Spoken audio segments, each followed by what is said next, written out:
Jadi takbir mursal ini ataupun dipanggil takbir mutlak. Ia adalah takbir yang umum. Dari mulai mana kita bertakbir malam 1 Syawal, contoh tadi maghrib malam 1 Syawal, contoh. Tadi pun bertakbir sampai nas sembahyang hari raya. Aku waktu bertani bertakbir. Maksudnya karena tadi maghrib, tadi takbir, isya takbir, kemudian lagi pukul 8, pukul 9, pukul 10. Maksudnya terganti dari takbir. Aku takbir mursal ataupun takbir mutlak, yang mana dia berurusan takbir. Dan satu lagi pada malam 10 Zulhijjah. Malam 10 Zulhijjah sampai habis sembahyang hari raya Idul Adha. Itu adalah takbir mursal, yang mana disebut dalam satu hadis Nabi SAW. Kata Ibn Abi Syaibah, katanya Nabi SAW keluar ke rumah menuju ke kawasan lapang, kemudian bertakbir. Daripada rumah itu Nabi bertakbir sampai ke kawasan lapang, baru Nabi SAW berhenti bertakbir. Daripada hadis inilah yang mengatakan bahawa itu adalah takbir umum, yaitu takbir mursal, yang mana berterusan kita takbir. Adapun yang Allah sebut dalam Al-Quran, walitukmilul iddata walitukabbirullah. Apa kata Allah? Dan hendaklah kamu mencukupkan bilangannya, dan hendaklah kamu bertakbir mengagungkan Allah Subhanahu wa taala. Mencukupkan bilangan di sini adalah bermaksud 1 Ramadan sampai 30 Ramadan habis saja kita puasa, bertakbir. Ada orang takbir 15 Ramadan. 15 Ramadan raya sudah ya. Ada sudah. Biasa itu 1, 2, 3 sikit kira kan. 15 Ramadan pancit. 15 itu dia bertakbir raya. Maksudnya dia sudah raya awal. Itu lain tu. Ya kalau ikutkan yang mencukupkan bilangan ini 1 sampai 30. Adapun kalau orang menaikkan ibadah haji daripada mulai 1 Syawal sampai 10 Zulhijjah, maka di sana adalah waktu untuk menaikkan ibadah haji. Cukup waktu baru tadi bertakbir. Itulah dipanggil sebagai takbir mursal.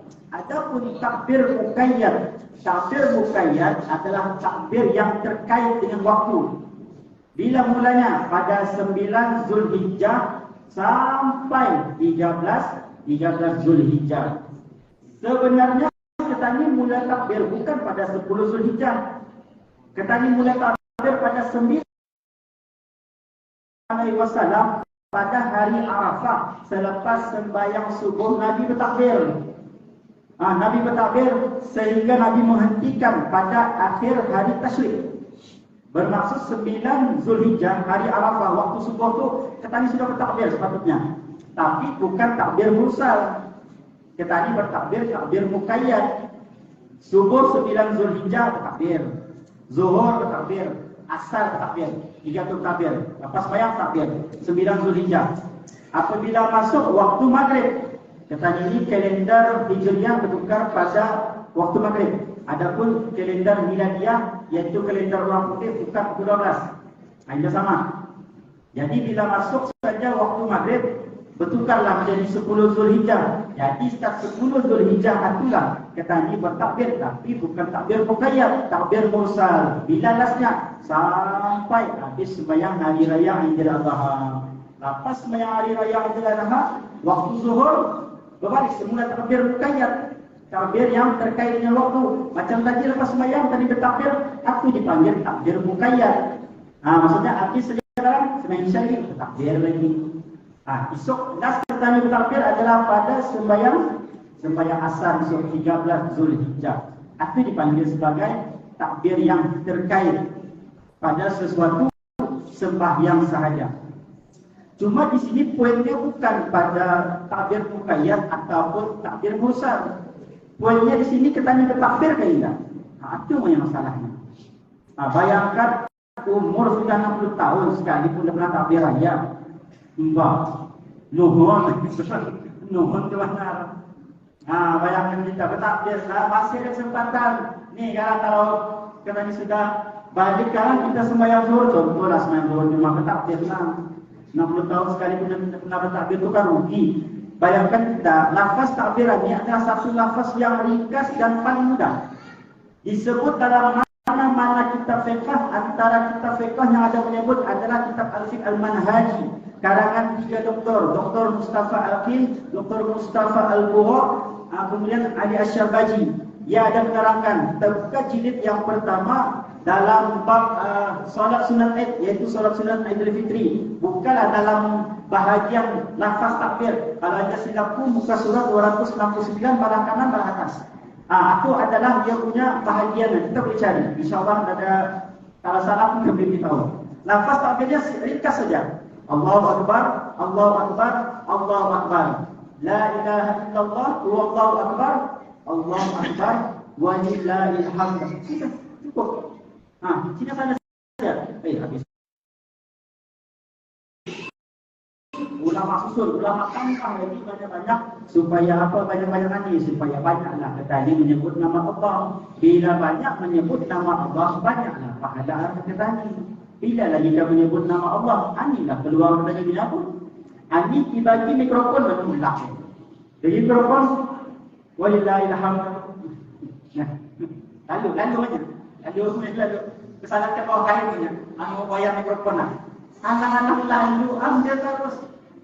Apa pelayannya? Baca situ. Allahu Akbar, Allahu Akbar, Allahu Akbar. La ilaha illallah, Allahu Akbar, Allahu Akbar. Walillahil hamd. Sudah habis banyak. Kata imam pun tak ada. Anak takut takbirnya minta. Panjang sikit. Kalau panjang, saya takbir kita macam tu. Aku ingat sana saya. Punya boleh di sana takbir yang sebenar. Ini kita ini sekarang dibagi mikrofon, ambil apa ni? Sambung lagu apa? Terus ikan di dalam kolam. Kan main. Bila ingin berjumpa satu lagunya, kita lagu ikan di dalam kolam, pandai menyambung ni. Sekarang disuruh takbir mengulang ni. Kalau kita perasan, kalau kedudukan sebaya raja, ia akan bentuk macam ni. Tangan kosong. Yang ada imam 1, imam 2, Bilal. Itu tu. Yang lain sering-sering. Pusing-pusing, ada orang pusing-pusing, kita orang kita ni takbir. Patah balik. Jangan dia sampai sakit leher dulu. Sampai dua kadang-kadang. Dari mana dapat lafaz takbir ni? Ketika peristiwa Nabi Ibrahim menyembelih anaknya Ismail, yang mana ketika itu Nabi Ibrahim menyembelih, kali pertama dia masuk, kali kedua dia masuk, kali ketiga itu mata pisau masuk ke leher Ismail. Ketika itu Allah turunkan wahyu kepada malaikat Jibril untuk tukar ni. Ismail ini tukar menjadi seekor binatang, iaitu kibas yang masal. Cuba kita bayangkan. Ketika itulah apa kata Allah? Lihat ni, inilah hambaku yang dulu kamu komplain waktu aku akan menciptakan manusia. Mereka komplain, jangan menciptakan manusia. Manusia ini akan buat kemusnahan di alam ini. Tetapi kata Allah, ni hasilnya. Coba lihat.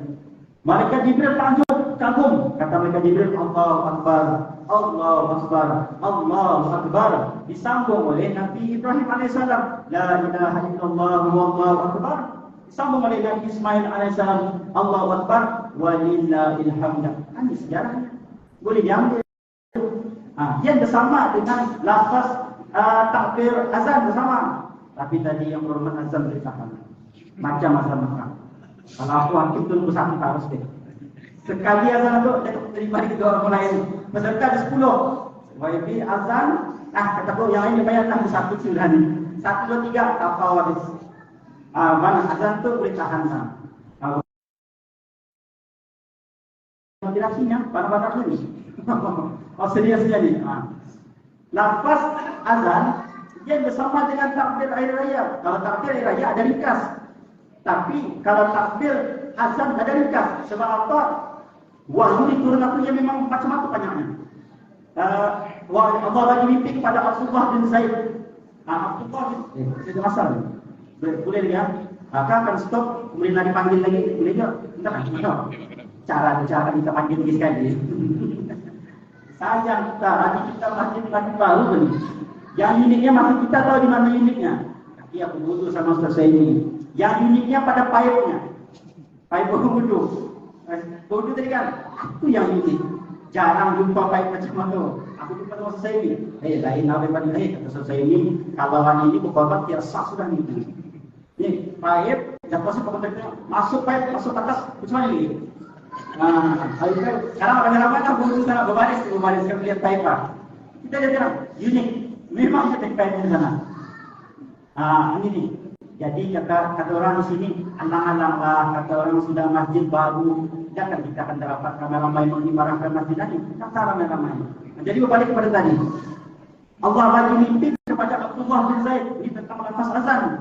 Tapi sebelum itu sehari sebelum Allah sudah bagi wahyu kepada Nabi SAW, yaitu tentang kalimat azan. Jadi pada keesokan harinya Abdullah bin Zaid, Umar bin Khattab, Abu Bakar As-Siddiq, kemudian Utsman, Ali dan beberapa orang sahabat duduk berbincang. Macam mana katanya ketadikan memanggil orang azanannya. Jadi kata banyak pendapat-pendapat lain. Nah, jadi semua pendapat itu dipakai tidur esokannya. Allah bagi mimpi kepada Abdullah bin Zaid. Dalam mimpi itu Abdullah bin Zaid tadi jumpa orang penjual roti. Jalan penjual roti ini makan kucing. Sering-sering contoh. Jadi kata Abdullah bin Zaid, wahai penjual roti, kau pakai apa tu? Kata penjual roti, pakai kucing. Luncingan itu apa? Luncingan itu untuk memanggil orang sembahyang. Untuk memanggil orang untuk berbagi roti. Jadi kata Abdullah bin Zaid, macam itu aku tak membagi luncingmu. Oh, jadi orang penjual roti yang bagi luncing. Kata itu apa? Aku kan mau membagi luncingmu ni untuk memanggil orang azan. Tahu apa kata penjual roti? Katanya daripada kau memanggil pakai luncing, baik kau panggil macam mana? Allahu Akbar, Allahu Akbar, asyhadu an la ilaha illallah, asyhadu an la ilaha illallah, asyhadu anna Muhammadar Rasulullah, asyhadu anna Muhammadar Rasulullah, hayya 'alas shalah, hayya 'alal falah, hayya 'alal salah, hayya 'alal falah, hayya 'alal falah, Allahu Akbar, Allahu Akbar, la ilaha illallah. Kemudian tersadar Abdullah bin Zaid, belai Abdullah bin Zaid katanya, ya Rasulullah, aku di mana bermimpi, macam mana cara kau memanggil orang? Jadi dibacanya lafaz azan tadi, bacanya. Kata Nabi SAW, macam itu kau jumpa Bilal bin Rabah. Suruh Bilal bin Rabah laungkan kalimah itu di atas bukit. Padahal yang mendengar, yang mendapat mimpi itu adalah Abdullah bin Zaid. Kenapa Nabi SAW menyuruh Abdullah bin Zaid? Sebab Abdullah bin Zaid ini suaranya dia lain, halus dan tinggi. Tahu Memus? Apa lagu Memusnya? Yang lagu ini. Memus kan suaranya halus, kurang lebih macam itu. Suaranya dia damai tapi tinggi. Tapi untuk azan Nabi SAW tidak mau macam itu. Nabi mau suara yang lantang. Jadi yang lantang adalah Bilal bin Rabah. Jadi disambungkan oleh Bilal bin Rabah setiap nafas azan-azan tersebut. Datang Umar bin Khattab. Umar bin Khattab mendengar kalimat itu. Berlari Umar bin Khattab. Berlari sampai di ukur lidahnya, ambil pasang balik, naik ke atas. Kata Umar bin Khattab, dari mana ni dapat kalimat ini? Kata Umar bin Zaid, aku mimpi. Kata Umar bin Khattab, bukan kau mimpi, aku pun mimpi juga. Rupanya semua sahabat pun mimpi juga kalimat ini. Tapi yang dulu berjumpa dengan Nabi adalah Abdullah bin Zaid. Kan bagi tahu di sini kalimat azan memang panjang macam itu. Tidak dapat kita akan ringkaskan. Tiba-tiba kita akan azan, Allahu Akbar, Allahu Akbar, Allahu Akbar, Allahu Akbar, la ilaha illallah. Kacau ni, bagus Bilal baru pension, yang ni Bilal baru. Kata Bilal, pun tak ada anak yang boleh ringkas. Mana ada boleh ringkas? Takbir raya boleh ringkas. Tapi takbir untuk azan tidak boleh ringkas. Jadi kalau bagi tahu kata di sini, selagi mana bernyawa ni, apa kata Ustaz Allah tadi, umuran ni kita tidak tahu. Tapi tidaklah boleh contoh bini mati lagi sama. Ada tahap bini mati saja ni. Aku di bawah bini, kita katakan dengan cara pemata mana-mana. Umur kita tidak tahu. Jadi sementara penyawaan inilah yang kami sentiasa melakukan kalimah Allah Akbar, kalimah Allah Maha Besar ni. Setiap masa kita lakukan.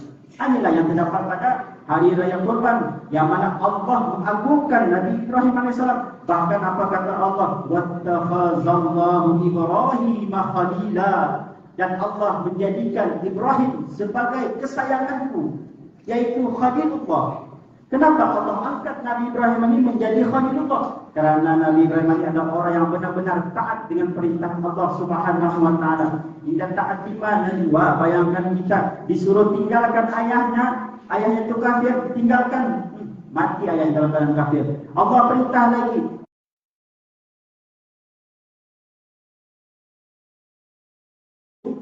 kalau kita sanggup kita tinggalkan. Kita sanggup baru tinggalkan bini tamu, patah sikit kemarahan.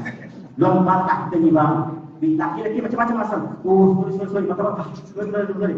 Tunggal. Kita kan kali baru. Dia semua bang. Kita kali baru. Bukan main kita ni. Tunggal. Baru nanti kita sikit marah. Ni Nabi Ibrahim tinggal anak, tinggal bininya di suatu lembah yang gersam. Sungguh itu pun atas sebab perintah Allah tinggalkan juga. Tidak kira. Kemudian Allah perintah sebagai lagi anak. Cubalah zamani pelaku benda itu. Kita rasa-rasa, wah kata bapaknya, aku sebenarnya mimpi di matamu. Mimpi kan menyembelih kau. Apa pendapatmu? Oh, jawaban anak, sebelum kita menyembelih aku Pak, baik tak aku yang menyembelih kita di dunia. Anak yang menyembelih itu dong. Coba kita bayangkan. Zaman sekarang tidak dapat macam itu. Tapi Nabi Ibrahim AS ini taat dengan perintah Allah Subhanahu Wa Taala. Apa kuncinya di sini? Kuncinya yang Allah akan bagi syarat arah kita ni akan menjadi hamba kesayangan Allah. Kuncinya cuma satu, yaitu taat dengan perintah Allah Subhanahu Wa Taala. Inilah ibadah kurban. La yanalallaha luhumuha wala dimaruha. Daging dan darah binatang kurban tidak akan sampai kepada Allah. Walakin tetapi yanaluhut taqwa minkum, yang sampai kepada Allah adalah amal yang ikhlas berdasarkan orang yang berkorban. Apa kata Ustaz tadi? Ni orang karimnya secawalan ni untuk orang kampung. Mak tersuruh mana secawalan ni orang kampung kan makan apa? Sebutik seorang. Itulah petani mau. Dalam istilah tadi itu bahasanya karib itu jangan adalah dalam diri kita tadi. Fatihu biha nafsah. Sucikan diri kamu dengan berkorban sesuai dengan tajuk hari ini. Tajuknya adalah ibadah korban penyucian jiwa. Fatihu biha nafsan. Sucikan diri kamu dengan berkorban. Kerana dengan berkorban ini sajalah dapat menghapuskan dosa, segala dosa-dosa kita ini. Inilah yang perlu kita terapkan di dalam diri kita ini semua, supaya mudah-mudahan dengan korban tahunan ini bukan hanya sekadar korban desa-desa. Katanya bukan hanya sekadar berkumpul, pakai baju sama, contoh saja. Pakai baju sama ini, sama baju ini, drama ini sebab panarnya, harus makan nyencang daging, tapi bahagian sama jualnya. Yang jualnya lagi sendiri. Itu katanya mau. Katanya mau pakaian lawa, masjid lawa, pembagian daging pun cantik juga. Itu baru contoh. Baru katanya mau, biar tadi bertepatan dengan apa yang diinginkan oleh Allah Subhanahu Wa Taala. Innama yataqabbalullahu minal muttaqin. Sesungguhnya Allah hanya menerima korban dari orang yang bertakwa. Ketakwaan dan keimanan inilah yang penting perlu ada dalam diri kita ini. Ini kunci utama Nabi Ibrahim Ismail benar-benar taat dengan perintah Allah Subhanahu Wa Taala. Rasanya aku jelas setakat hari ini. Jadi saya tutuplah hadis tadi. Wallahu a'lam.